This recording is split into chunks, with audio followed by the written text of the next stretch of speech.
मरने से पहले होने वाला अनुभव। आत्मा जब शरीर छोड़ती है तो मनुष्य को पहले ही पता चल जाता है। ऐसे में वह स्वयं भी हथियार डाल देता है, अन्यथा उसने आत्मा को शरीर में बनाए रखने का बहुत प्रयत्न किया होता है और इस चक्कर में बहुत कष्ट झेला होता है। अब उसके सामने उसके सारे जीवन की यात्रा चलचित्र की तरह चल रही होती है। उधर आत्मा शरीर से निकलने की तैयारी कर रही होती है। इसलिए शरीर के 5 प्राण एक धनंजय प्राण को छोड़कर शरीर से बाहर निकलना आरंभ कर देते हैं। ये प्राण आत्मा से पहले बाहर निकलकर आत्मा के लिए सूक्ष्म शरीर का निर्माण करते हैं, जो कि शरीर छोड़ने के बाद आत्मा का वाहन होता है। धनंजय प्राण पर सवार होकर आत्मा शरीर से निकलकर इसी सूक्ष्म शरीर में प्रवेश कर जाती है।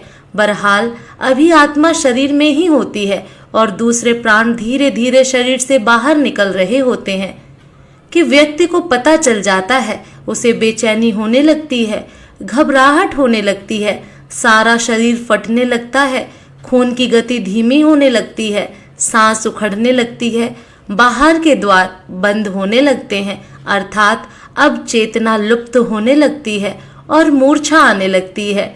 चैतन्य ही आत्मा के होने का संकेत है और जब आत्मा ही शरीर छोड़ने को तैयार है तो चेतना को तो जाना ही है और वो मूर्छित होने लगता है।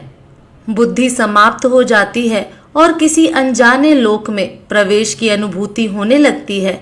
यह चौथा आयाम होता है। फिर मूर्छा आ जाती है और आत्मा एक झटके से किसी भी खुली हुई इंद्रिय से बाहर निकल जाती है। इसी समय चेहरा विकृत हो जाता है। यही आत्मा के शरीर छोड़ देने का मुख्य चिन्ह होता है। शरीर छोड़ने से पहले केवल कुछ पलों के लिए आत्मा अपनी शक्ति से शरीर को 100% सजीव करती है ताकि उसके निकलने का मार्ग अवरुद्ध न रहे और फिर उसी समय आत्मा निकल जाती है और शरीर खाली मकान की तरह निर्जीव रह जाता है।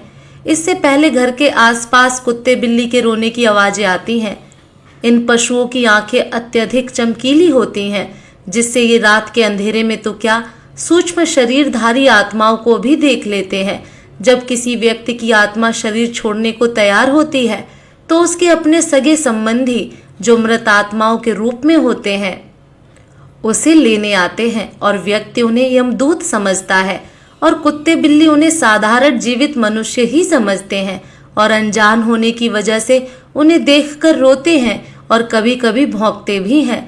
शरीर के 5 प्रकार के प्राण बाहर निकलकर उसी तरह सूक्ष्म शरीर का निर्माण करते हैं जैसे गर्भ में स्थूल शरीर का निर्माण क्रम से होता है। सूक्ष्म शरीर का निर्माण होते ही आत्मा अपने मूल वाहक धनंजय प्राण के द्वारा बड़े वेग से निकलकर सूक्ष्म शरीर में प्रवेश कर जाती है। आत्मा शरीर के जिस अंग से निकलती है उसे खोलती तोड़ती हुई निकलती है। जो लोग भयंकर पापी होते हैं उनकी आत्मा मूत्र या मल मार्ग से निकलती है। जो पापी भी हैं और पुण्य आत्मा भी हैं उनकी आत्मा मुख से निकलती है। जो पापी कम और पुण्यात्मा अधिक हैं उनकी आत्मा नेत्रों से निकलती है और जो पूर्ण धर्मनिष्ठ हैं, पुण्यता और योगी पुरुष हैं, उनकी आत्मा ब्रह्मरंध्र से निकलती है। अब तक शरीर से बाहर सूक्ष्म शरीर का निर्माण हुआ रहता है, लेकिन ये सभी का नहीं हुआ रहता। जो लोग अपने जीवन में ही मोह माया से मुक्त हो चुके योगी पुरुष हैं उन्हीं के लिए तुरंत सूक्ष्म शरीर का निर्माण हो पाता है। अन्यथा जो लोग मोह माया से ग्रस्त हैं परंतु बुद्धिमान हैं, ज्ञान विज्ञान से अथवा पांडित्य से युक्त हैं, ऐसे लोगों के लिए 10 दिनों में सूक्ष्म शरीर का निर्माण हो पाता है। हिंदू धर्म शास्त्र में 10 गात्र का श्राद्ध और अंतिम दिन मृतक का श्राद्ध करने का विधान इसीलिए है कि 10 दिनों में शरीर के 10 अंगों का निर्माण इस विधान से पूर्ण हो जाए और आत्मा को सूक्ष्म शरीर मिल जाए।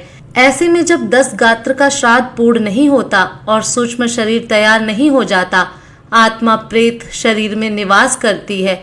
अगर किसी कारणवश ऐसा नहीं हो पाता है तो आत्मा प्रेत योनि में भटकती रहती है। एक और बात, आत्मा के शरीर छोड़ते समय व्यक्ति को पानी की बहुत प्यास लगती है।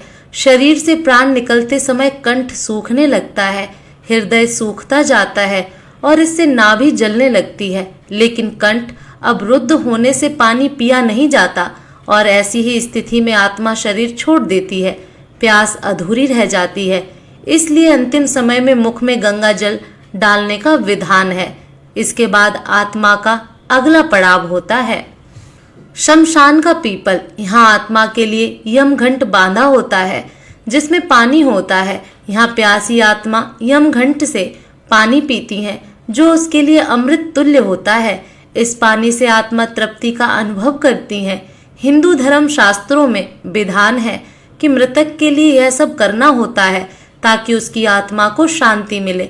अगर किसी कारणवश मृतक का 10 गात्र का श्राद्ध न हो सके और उसके लिए पीपल पर यमघंट भी न बांधा जा सके तो उसकी आत्मा प्रेत योनि में चली जाएगी और फिर कब वहां से उसकी मुक्ति होगी कहना कठिन होगा। हाँ, कुछ उपाय अवश्य हैं।